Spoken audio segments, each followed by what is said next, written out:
Olá, você de casa! Mais uma vez eu invado o teu celular, a tua televisão com assuntos relevantes. E hoje é política. Vamos conhecer o convidado de hoje? O convidado de hoje foi eleito com 82 mil votos. Foi o segundo mais votado no estado de Mato Grosso. Em apenas 30 dias, teve 36 proposituras no Congresso. Eu converso hoje com o deputado federal do Podemos, José Medeiros. Seja bem-vindo, deputado. Muito obrigado, Yuri. Deputado, vamos começar aí com seus projetos aí, a sua atividade lá em Brasília, sobre essa questão aí da CPI das terras indígenas, né? Haja vista que em 2012, 2013, 97 famílias foram retiradas das suas terras. Como está sendo esse andamento dessa CPI? Olha, nós protocolamos, eu e minha equipe fizemos um levantamento e estamos colhendo as assinaturas e de repente as pessoas perguntam, por que isso agora? Por que fazer, por que mexer nisso? E eu explico. O Brasil tem tido um grave problema, de segurança jurídica. E um país que não tem segurança jurídica, ele começa a se desestruturar. E o que ocorre? Ali as pessoas estavam com suas escrituras válidas, registradas em cartório e tal. Vem de repente um decreto presidencial e fala, não, aqui, baseado num laudo que não tem contraponto, uma coisa assim, e fala assim, aqui é terra indígena. Tudo bem, eu não estou aqui para falar contra os índios. Se a União quer dar terra para os índios, bacana, vai lá, indeniza essas pessoas, realoque elas em outros lugares, mas aí pega um lugar que não serve para os índios, aquele lugar lá. Primeiro que já estava tudo desmatado, criação de gado, soja, uma cidade de quase 8 mil habitantes. Simplesmente chegaram lá, passaram o correntão, tira todo esse povo, não, nós vamos indenizar. E não indenizou ninguém, já teve mais de 20 suicídios, porque as pessoas ficaram na esperança, perderam tudo. Então assim, não pode acontecer as coisas desse jeito. E aí eu fui tendo mais informações de que houve diversos enganos, para ser elegante, na condução desse processo. Falei, vamos investigar isso, não é para demonizar ninguém, é para que isso não volte a acontecer. E nós temos terras, aqui na época o governo mato-grossense ofereceu uma outra área, com mata, com tudo, propícia para os indígenas. A FUNAI não quis, queriam aquela. Era uma coisa ideológica, na época era Gleisi, Gilberto Carvalho e tudo. Então, eu chamei para fazer toda essa discussão. O senhor acredita então que os laudos técnicos e jurídicos estão errados, que foi literalmente uma questão ideológica, antropológica desses índios? Não, não estou afirmando que tá errado ou que está certo. Eu quero verificar como é que estão. E, eventualmente, se tiver alguma fraude, que essas pessoas respondam perante a lei. Porque até hoje ninguém respondeu. E o que noticiam é que existem indústrias de laudos falsos por aí.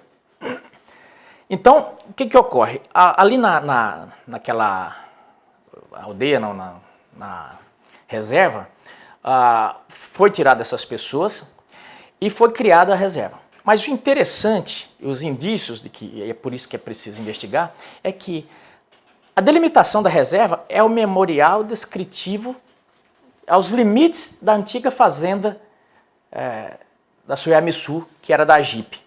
Fazenda que tinha sido comprada do estado de Mato Grosso, depois revendida para outras pessoas, houve invasão também. Mas assim, aí de repente vem lá um laudo e diz, aqui é terra indígena, porque tinha um índio aqui, e toma das pessoas. E aí volta a dizer, não é nada contra o indígena. O Estado brasileiro precisa tomar responsabilidade e dar segurança jurídica para as pessoas. Porque daqui a um pouco você está aqui na sua sala e você fala, meu Deus, que hora que vai chegar a polícia aqui e vai me tirar daqui? Porque você não tem segurança. E nós queremos que o país volte a ter segurança jurídica, é isso. Entendi. Deputado, vamos saltar aí um tema que o senhor já está em conversação com o ministro da Justiça, né, Sérgio Moro, sobre a estrutura, as novas leis. Como que está esse projeto da duplicação da 163 e o seu pensamento dentro do Congresso para a segurança pública, principalmente em Mato Grosso? Olha, logo que começou a transição, até por força do relacionamento que a gente já tinha, com o Bolsonaro, que a gente sempre almoçava junto lá, eu, ele, Magno Malta, e depois ele virou esse foguete e virou presidente, né? Então, até por força dessa relação, aproveitei para poder, farinha pouca, nosso pirão primeiro, né? Para falar das dificuldades do nosso estado. E uma das coisas que eu falei para ele, contei para ele o seguinte, falei, presidente, o estado de Mato Grosso, gastar lá não é despesa. Gastar com segurança no estado de Mato Grosso não é despesa, é investimento. Falei, e explico. Porque lá em Mato Grosso não se prende de grama, a polícia não apreende gramas de maconha, gramas de cocaína. Prende toneladas de cocaína. O ano passado, se eu não me engano, a Polícia Rodoviária Federal... 14 toneladas. Olha aí, 14 toneladas. E esse ano, se eu não me engano, foram 600 quilos em 60 dias. Em 60 dias. Então, você veja bem, 14 toneladas separada em pedrinhas, espalhada nos bairros do Rio de Janeiro, Minas e São Paulo.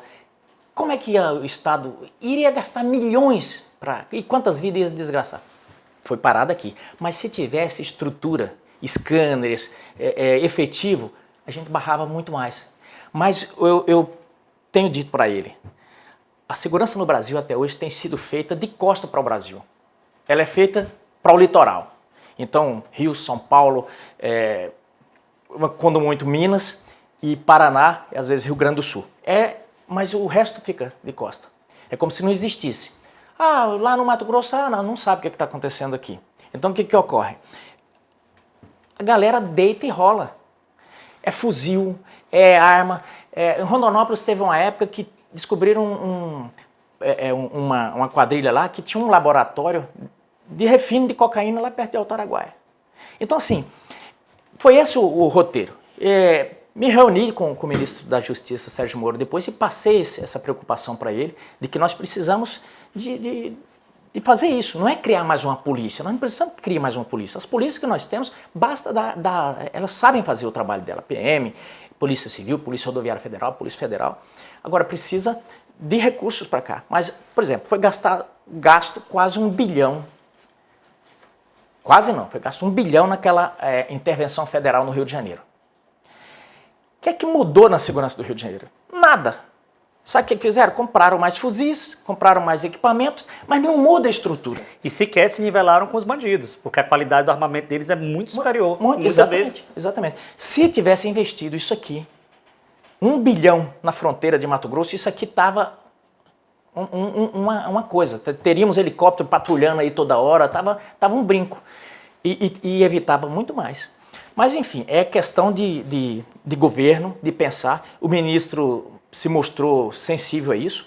E, paralelo, respondendo sobre a da 163, foi uma preocupação que também já tinha falado com o presidente.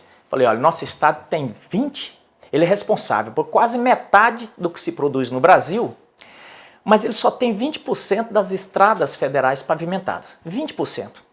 Falei, isso é um assinte.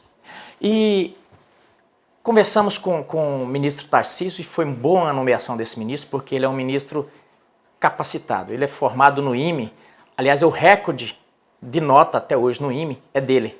O IME, para quem está nos assistindo, é o Instituto Militar de Engenharia. Ele equivale mais ou menos ao ITA, Instituto Tecnológico da Aeronáutica. É assim, é uma faculdade de excelência, quem faz engenharia lá já sai assim, o mercado disputando ele. E é o nosso ministro dos transportes, da infraestrutura agora. E ele conhece como ninguém toda essa, vamos dizer assim, essa odisseia da BR-163. E falei para ele, levei o problema para ele daquele pedaço que está atolando agora na 163. Que de repente, meu Deus, mas aquilo lá é no Pará. Não, mas impacta diretamente. Totalmente, O Pará não está nem aí para aquilo, porque aquilo é quase na divisa de Mato Grosso e quem fica atolado são os carros de Mato Grosso. Toda essa... A gente recebe vídeos diários, inclusive interfere na idas e vindas de produtos, né? Não tem dúvida disso. Aí o que acontece? Eu fiquei extremamente contente porque o ministro não só foi sensível, como ele foi lá.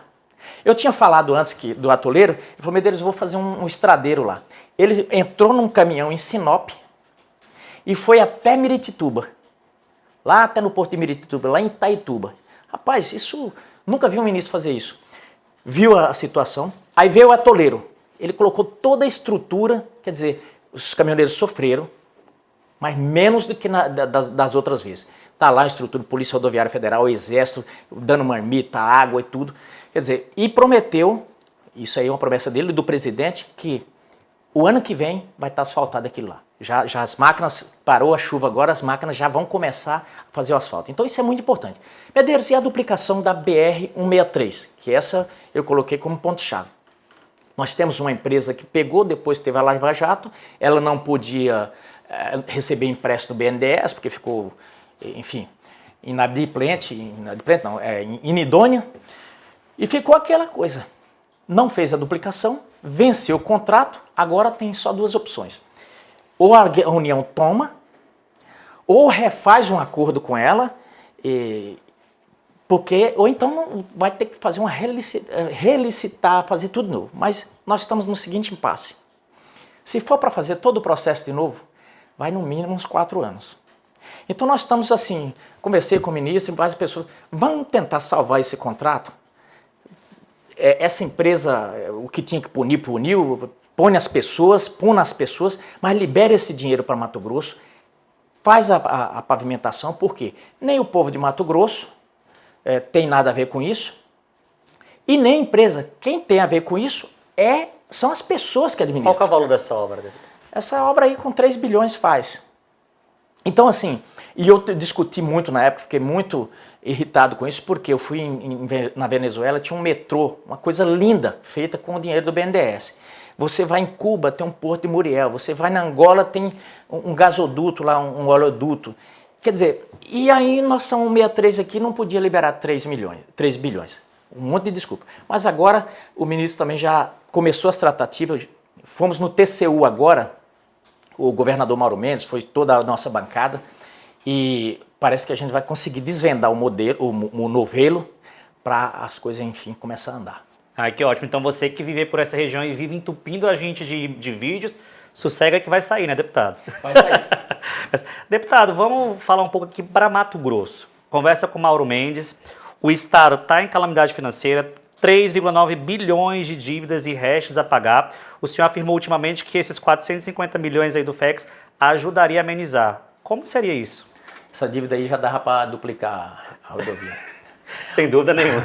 Olha só, nós temos um desafio grande a resolver nos estados exportadores, porque quando veio o advento da Lei Candir para poder desenvolver e incentivar as exportações, foi boa do ponto de vista de incentivar, realmente incentivou. O Mato Grosso hoje é o maior exportador. Se fosse um país, Mato Grosso seria o 5º maior exportador do mundo. Mas tem um probleminha. Nós temos bolsões de pobreza, nós temos precariedade de infraestrutura, como falamos agora há pouco. Por quê? Toda essa riqueza que está aí, ela não se reflete em grandes ganhos para o Estado. Lógico que tem os ganhos indiretos pelo ICMS do diesel, aqui o governo cobra, tributa FETAB 1, FETAB 2, mas o grosso, que seria o ICMS desses produtos, não é cobrado por força de lei, da Lei Candir. Bom, e foi criado, então, uma compensação, chamada de FEX, Fundo da Exportação, para compensar os estados exportadores. No caso, o Pará é minério, aqui e os outros estados, agricultura. Vinham pagando todos os anos certinho. Quando chegou em 2015, que a União começou a ter dificuldade, o governo simplesmente esturrou, não vou pagar. Na época, me sugeriram, falou, troca a pauta, mas eu era de um partido que era eu no partido, era a bancada de um. Bom, eu saí conversando com vários colegas senadores de outros partidos, de outros estados, e a gente começou a fazer barulho de que, olha, nós vamos trancar a pauta. Aí, em princípio, o governo não deu muita trela, mas depois começou aquela crise, eles começaram a se preocupar. Enfim, mandaram o projeto lá e pagaram a FEX naquele ano, mas numa dificuldade. O outro ano muito difícil também, e o Temer pagou e o último ele não pagou. Então a nossa briga é para, primeiro, regulamentar o pagamento desse fundo de exportação. E segundo, nós queremos um meio termo. A gente sabe que não tem como recuperar todo esse dinheiro, que a União não tem 40 bilhões para indenizar os estados com o que perdeu. mas a gente quer um meio termo, uma recomposição de algumas perdas, ou se não, uma composição daqui para frente, para que a União possa compensar Mato Grosso por isso. Você veja que, sem cobrar, Mato Grosso recebe 450 milhões. Você imagine se Mato Grosso recebesse todo esse imposto, dava mais de 8 bilhões, seria outro estado. Então nós merecemos essa recompensa porque o país, ele recebe muito do estado. Nessa crise foi o agronegócio que equilibrou a balança e metade daquela safra foi daqui. Aí o agronegócio ele acaba sustentando o país, né? Não tem como Não tem dúvida por disso. outro caminho. Tem dúvida. Infelizmente nós estamos sobrevivendo de exportação de commodities, mas é isso. Deputado, quero agradecer a tua presença, de coração, os nossos estúdios estão abertos para esclarecer esses e outros assuntos. Muito obrigado, senhor, faça um excelente mandato lá em Brasília para o Mato Grosso. Eu que agradeço. Fica com a gente, essas e outras notícias só aqui no LTV. Até mais!